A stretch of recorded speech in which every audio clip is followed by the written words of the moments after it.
a lot of guys' futures that are, uncertain, myself included. That's what's sad about it most. So how do you go on from here? I mean, you kind of hit on some of the realities a minute ago. So how do you go on from here? How do you take the next step? Yeah, Bill, that's a good question. I don't know. I really don't. There's a lot of unknowns going into this offseason now. And I'm going to have to take some time away for sure and clear my head and just kind of see what's going on with everything. But it's pretty tough right now. Back when the Packers traded up to draft quarterback Jordan Love in April, in the aftermath of that, there was a lot of speculation. How much longer would Aaron Rodgers be with the team? How is this going to end? It's not going to end well. He had Brett Favre acting as kind of a surrogate to the media because he spoke to Favre, and then Favre did different radio shows saying that Aaron should be upset and disrespected. And then it all died down when the season came along, and everything was great. Everything was fine. He played better than ever. He had an MVP season, and that's what made yesterday's comments that came out of the blue, unprompted. Nobody asked him a single question about his future with the team, how much longer he's going to play with the Packers. It all was something he brought up when he veered into the line. A lot of guys' futures are uncertain, myself included. And then he had the longer answer about taking some time to think things through. I started seeing tweets from people who have covered the Packers for years who are interpreting in the moment the comments of Aaron Rodgers as some sort of a farewell. That was stunning to me. That's the last thing I thought we'd be talking about coming out of that game. I thought this season showed us this guy's all in, and he's going to be all in next year, and he's going to be all in the year after that, and Jordan Love is going to become Jimmy Garoppolo, and he's going to get traded in his fourth season.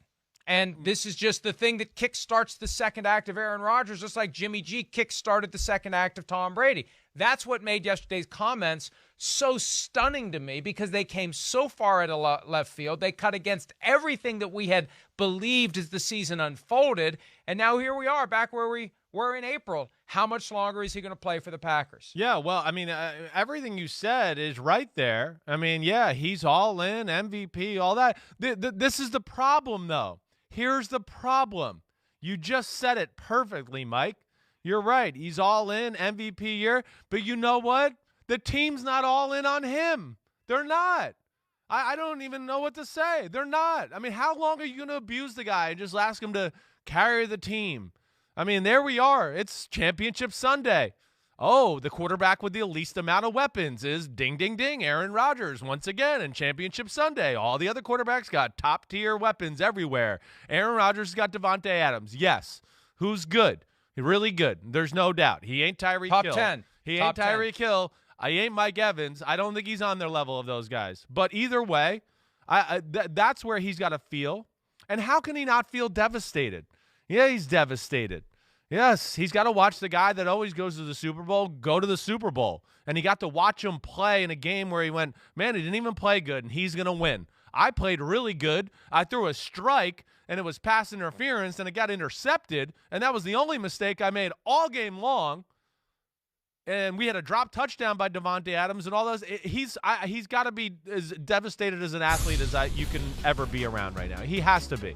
Nobody has done more for an organization in their history of my lifetime to this point, and the return favor is nothing back, always, and for Aaron Rodgers. And he's I'm sure, at his wit's end right now, Mike. Well, and one aspect to it, which we discussed last hour, carry us until it's 4th and goal from the 8th, season on the line. We'll kick the field goal and ride our defense. We don't need you to carry us in this moment, which is a little bit of a twist of the knife at that point. Like, you want me to carry you. I've led us back from this deficit, and you're not going to let me finish the job? Are you kidding me? So I think that's percolating around in there too. But, there's two ways to interpret what he said yesterday. And the naysayers, and it's amazing to me how many people in this business just don't want to be bothered with a potentially juicy and interesting story that will drive legitimate interest. This isn't clickbait. This is real bait. He put it out there.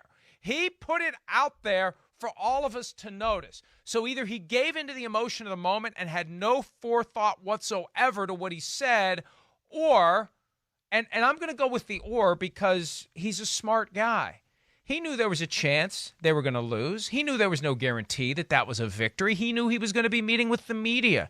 He surely has thought through every angle about what his future could be, would be, should be next year if they lost that game yesterday. And for him to throw out there that his future's uncertain, you know, when he addressed the issue of his future last week and said it's a beautiful mystery, he was addressing it from the context of the team. Like maybe the team won't want him, which was just kind of weird. It's like, come on, Aaron. Have you not looked at your stats this year? Have you not watched any of your film? They want you next year. Yesterday it flipped for me, Chris, over to does he want to be there? Right. And it's amazing how many people have failed to notice that football has changed. You just don't slam the door in the guy's face when he's a franchise quarterback who doesn't want to be there anymore. We've spent the last 3 weeks talking about Deshaun Watson. Matthew Stafford's getting out of Detroit. Ben Roethlisberger may work his way out of Pittsburgh if that's what he chooses to do. It's still way too early to know what he wants to do. But Aaron Rodgers, he told us yesterday with his words that this is in play. He hasn't made the decision yet, but it's in play. Well, yeah. I mean, listen, he's speaking from a point of just total gut-wrenching defeat. His soul is crying. I mean, so we got to be careful about reading too deep into any of this. There's no doubt. But he said it. But he did say it, and he's very smart, and he does realize what he's saying. I don't deny that at all, Mike. I'm with you there. And it's something that I'm sure he's thought about in depth way before this comment or before this. He's a deep guy. We know. I mean, most people we talk to tell you, like, hey, Rodgers is one of those guys that's like he walks in the room, he's the smartest guy in the room, you know, other than maybe a few special rooms here and there. But he's just got to be beaten down by the constant, well, Aaron Rodgers can't do it. Oh, Aaron Rodgers, he's never been to another Super Bowl. He's only been to one. When it's just the exact opposite. It's just the team constantly letting him down. Whether it's letting a guy just run a go route before halftime or not going for it on fourth down or the running back fumbled and an easy catch over the middle to start the half. You know, we can go through history too, and I can start to lay out moments where the team, you know, doesn't help him out. And, you know, even LaFleur's comments about, you know, who was over the top, you know, praising Rodgers. I hope he doesn't leave. He's the heart and soul of our football team and all that. You know, yes. But see, that's the problem too. That's the problem in Green Bay. There is nothing. There's no culture. It's always been just about one guy. It's always been, here's Brett Favre and here's Aaron Rodgers. And if they play awesome today, they're 100% game, then we can beat you. But if they play a 99%, whoa, we don't know what the hell's going to happen. And that's really what they've done in Green Bay. Like yesterday, Mike, you watched that game. Who on Green Bay is a leader or has attitude? Who? I see Tampa Bay players going crazy, foaming at the mouth. Devin White, Levante David, Shaquille Barrett. People are yelling, showing emotion. Green Bay, it's all like, I hope Aaron bails us out. I hope he bails us out one more time, please. I mean, that's the culture up there, and that's why they can't get over the hump and get to a Super Bowl or win it. But he's part of it, and he's stayed part of it over the past 12 years. He doesn't know any different. Well, but he's smart enough to see what other quarterbacks are doing, and maybe that's what he's thinking. He sees what Tom Brady did, jumping from a team that didn't have the help around him to a team that does. Right. And what a difference a year makes. And we'll give him the benefit of him being a genius. He's smart enough to think these things through.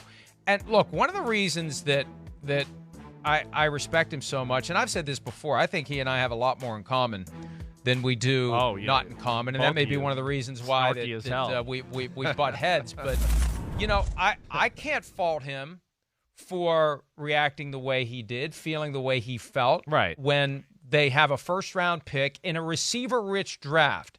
And they need receivers. Receiver-rich draft, first-round pick, They trade up. Oh, we getting a receiver? No, we're getting another quarterback. Well, maybe we'll get a receiver with the second-round pick. No, we're not going to. Third-round pick? No, we're not going to do that. Fourth-round pick? Oh, wait, we use that to trade up to get the quarterback. The not drafting any receivers at all last year just felt like a middle finger to him. I mean, it was just weird. It was awkward. And, again, I credit him. And I can't help but wonder. Let me psychoanalyze a little bit because, again, I think I have a lot of common with him, although I'll submit that he's probably 50 IQ points higher than me.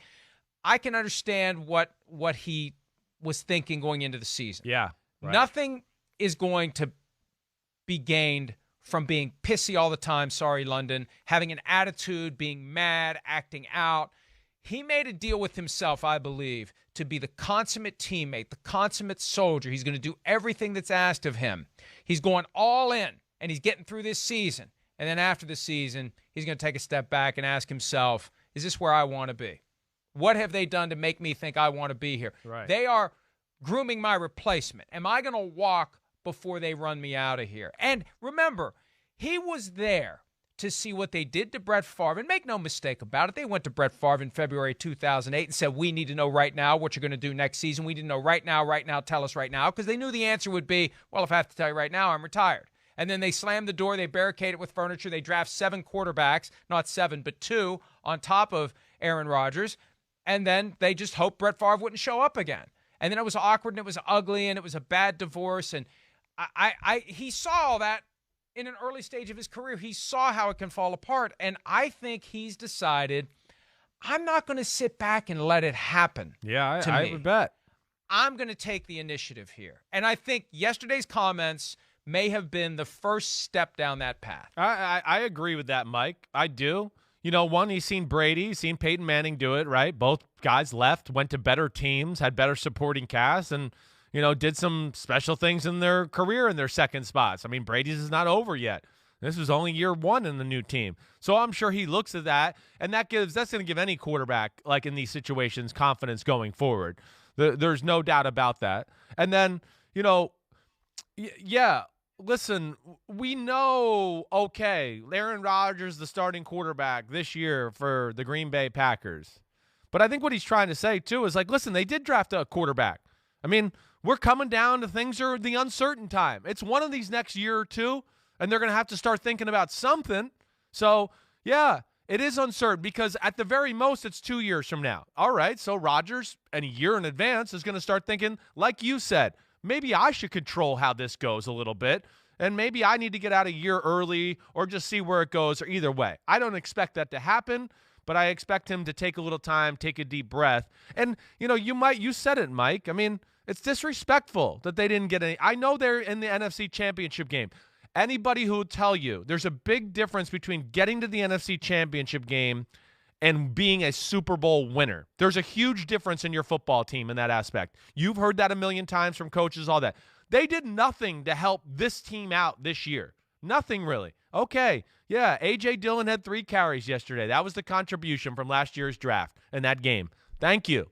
Thank you. I mean, even defenders, pass rushers, anything would have made him probably feel a little bit better to go, wait, at least that'll help our defense and contribute.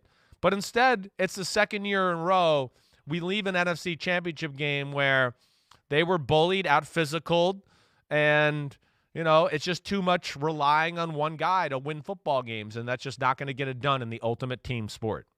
And what's so weird about last year, his press conference afterward, and we ran a link to it in a story we posted last night, he was upbeat, he was positive. He said, this is the year that football became fun again, and we're going to get one of these sooner rather than later. That was pre-Jordan Love. He went into the offseason with a very bright and positive and optimistic viewpoint about the things they could do to improve their team, to close the gap between themselves and the 49ers. And what did they do? They invested 2 picks, of 1 and a 4, in his replacement. So how do you not feel slighted by that if you're Aaron Rodgers? I credit him for internalizing it. I credit him for turning it into a positive. I credit him for having one of the best quarterback seasons we've ever seen. But now it's over. And now we're back to where we were. And he's got to decide, just like you said, am I going to let this play out the way they want it to, or am I going to make it play out the way I want it to? And that's why we need to watch and wait and see what happens. You made another point, too, about the Packers. You know, I've had this take about the Vikings that they're content to be just good enough. They're content to be 9-7, 10-6, make it to the playoffs every other year, exit quickly, whatever. The Packers arguably are content to be just great enough. Seems like it. Not Super Bowl winner, but hey, we go to the NFC Championship game. Well, so what? One of these years you got to get to a Super Bowl and win it. And I don't know whether this traces back to the absence of a single owner. Yes. Who can hold people accountable every day. But there's something there that's keeping them from being what they can be, especially with one of the great quarterbacks of all time on their roster. I agree. And I think any realist like Mike, again, Green Bay has done so many good things. They're a top-notch organization. And I know we're being negative on them right now, and I'm probably extra negative because I love Aaron Rodgers, and I feel like he's been cheated. So sorry, you're gonna have to deal with that personal aspect of it. But yes, because I feel like an owner is gonna push the team over to make aggressive decisions, and then also push them over to go, wait, what? We're going to draft a quarterback? Our quarterback's still one of the 3 or 4 best in the game. What are we doing? Or the owner is going to go, wait, we got this quarterback. We need to get all these players and receivers around him and really accentuate what he has. That's when the owner does come in handy. He realizes, like, whoa, I got a big shiny diamond here. I know diamonds. I'm a billionaire. So let me start getting some, nice gold settings and platinum settings around it to make it look pretty. That's one thing I know they can do, and that's where it just doesn't seem to ever happen in Green Bay. And what you will hear from those in the media who would just not be bothered with this storyline, even though it's been dropped into our laps by Aaron Rodgers, you will hear they won't trade him and they can't trade him because trading him would trigger a $31 million cap charge. And I got a couple of points to make about that. Yeah. First, trading him would, and you can see the whole story at PFT where I break it all down, but here are the highlights. If you trade him, you're taking a $31.5 million cap charge this year. If you keep him, you're taking a $37.5 million cap charge this year. So you actually save $6 million in cap space. Right. And $23 million or so in cash by trading him. So it's not a crippling cap hit because, if anything, you have to do more work to put a team on the field if you have Aaron Rodgers and you're paying him his $23 million compensation package. Secondly, and I think this is the thing, this is the moment where I had the eureka. This is where the light bulb went on for me last night as I was thinking this through. You can trade him after June 1. And if you trade him after June 1, the cap charge for this year is $14.3 million. Mm-hmm. And you push the rest of it to next year when the pandemic won't have kept the numbers down. The salary cap's going to be $180. We can take a $14 million cap charge this year. And people say, oh, they can't trade him June 2. Everybody has their quarterbacks by then. They have their offseason program. Folks, do you really think there's going to be an offseason program? Do you really think there's going to be one when they've already canceled the scouting combine? Do you think there's going to be an offseason program this year? Do you think Aaron Rodgers is going to miss anything? So what you do, Chris, we see it all the time now before the start of the league year. Teams work out trades, and when do they do them? Not that day. They can't. They do it the first day of the league year. Right. So if a trade's going to happen, and again, it's a big if, but I'm just saying, don't just dismiss it out of hand like, oh, they'll never do it. You work it out in March, and you do it on June 2nd. Yeah. When the cap hit would only be $14 million instead of $31. Whoa. There's an easy way to do this if you decide, if you're the Packers, and please spare me the idea that this is something the Packers would want to do. This isn't a Packers-motivated decision. No. This is Rodgers, part owner of the Milwaukee Bucks, acting like an NBA player. Yeah, no, and that's really what to watch for here. Like you said, all those things you laid out, exactly right. The big thing is if Rodgers doesn't want to play there anymore, then he doesn't want to play there anymore. There's Green Bay is going to be in a tough spot, And again, we've talked about this, like with Deshaun Watson. Man, when you have a franchise quarterback in a locker room and he ain't happy, and he's the best player in your team, and he's not happy, and now he's talking crap about the GM and the coaches and how crappy this place is. Watch your team play like crap on Sundays and fall apart during the season. That is what will happen. I don't know if he's willing to go that far. But either way, I think it's safe to say, sitting here Monday after a championship Sunday, that Rodgers is pissed off, he's hurt, and everything has kind of come to this, pinnacle right now of feeling cheated and mad and everything about what's gone on in Green Bay. Let's, to put any question to rest as to where the Packers are coming from, let's hear from Matt LaFleur after the game regarding this possibility, as brought up by Rodgers, that he may not be back next year.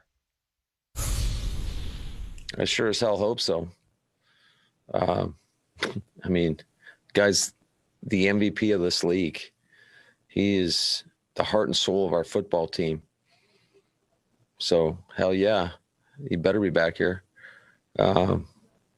He's our leader. And, you know, just so appreciative of him buying into what we're trying to get done around here and leading that group.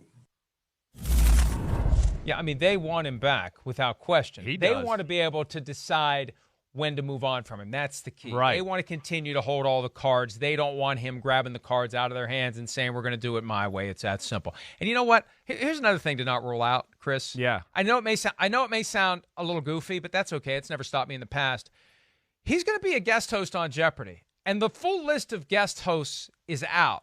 Katie Couric, Bill Whitaker from 60 Minutes, Mayim Bialik from the Big Bang Theory show, and I think she's on another show now, and Aaron Rodgers. That's it. Now, if this is some sort of group of finalists or whatever, I don't know. They're going to be guest hosts for Jeopardy. I think at some level he thinks he's got the chops to do it, and maybe he does. And maybe he just says, see you later. I'm done. I'm out. I'm just going to retire. The door's open for me to host Jeopardy, and I'm going to go do it. I mean, we can't rule that side of it out either. Well, I mean, you're right, but I don't see that with him this level of play still, arguably still towards the top of football. I just think it'll be hard. And I still think, he's like we've talked about, Mike. He's very in reality and understands the conversation around him. And I think he's going to go down trying to win one more Super Bowl. I don't think he's ready to give up that fight, at least not yet. And last thing, Mike, just with the LaFleur comments. LaFleur, you could tell he really likes Aaron Rodgers with that comment right there. I mean, you could tell he's basically saying, listen, we're not here if we don't have that guy. He's the heart and soul of our football team. Everything they do is predicated through him and what he does on the field, how he leads guys off the field, all of those things. I still don't know. I don't know this for sure, but I don't think LaFleur was in on wanting to draft the Jordan Love quarterback thing and get in this situation anyways. I've been led to believe that by a lot of people in the league. So I think he's in a situation where he's literally saying, like, man, I didn't do this. I love you. You're the man. No, you need to come back. You're the heart and soul of the team. I mean, he looked like he was getting emotional and almost going to cry there a little bit because I think he understands, too, the broad picture that surrounds Aaron Rodgers and that it's not fair that people talk about him as, oh, yeah, he can't win the championship game and all of that stuff. Between him, Deshaun Watson, Matthew Stafford, possibility of Ben Roethlisberger moving on to another team, although I think it's slim, this offseason is going to be chock full of quarterback storylines. And again, I would have never brought this up today. It never would have been an issue if he didn't say what he said yesterday and if it wasn't accompanied by observations from people who have been covering that team for years that it felt like the beginning of a goodbye from Aaron Rodgers, which was stunning to me. Hi, I'm Mike Tirico, and thanks for watching. Make sure to hit subscribe for the latest news and highlights from NBC Sports.